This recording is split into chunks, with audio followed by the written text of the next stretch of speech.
This is a fabulous machine, a glute kickback. So I'm going to get Jordan to adjust the foot pad at the bottom.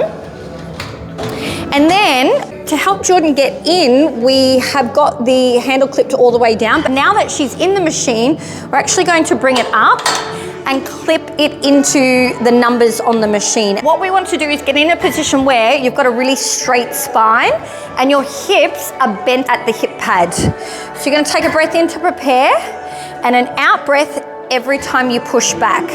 In the most contracted position, not only do you want to use an out breath to get there, but you want to hold that position for 2 seconds.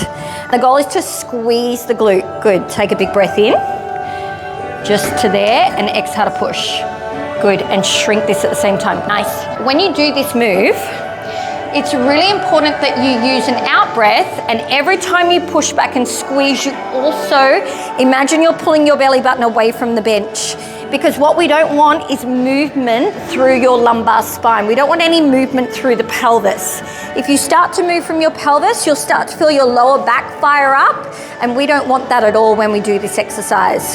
So as you're doing kickbacks, if you feel your lower back taking a lot of the brunt, it's going to be one of two things or both of these two things. Either it's too much load, or you're just not focusing on using an out breath and pulling your belly button away from the bench.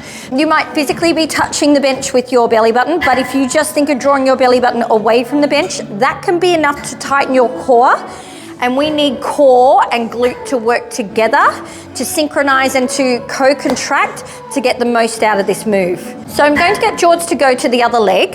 When you're changing legs, you have to shift your body weight from one side of the machine to the other.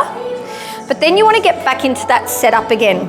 So see how she's holding the handles so that she can keep this long spine. She takes a breath in to prepare, and as she kicks back, she uses an out breath.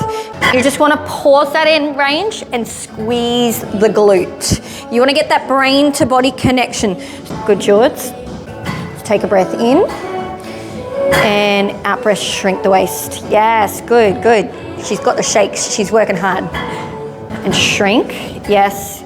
So when you do this exercise, focus on shrinking your waist and contracting your core, because your glute's only going to get the stimulation if you're solid through your core.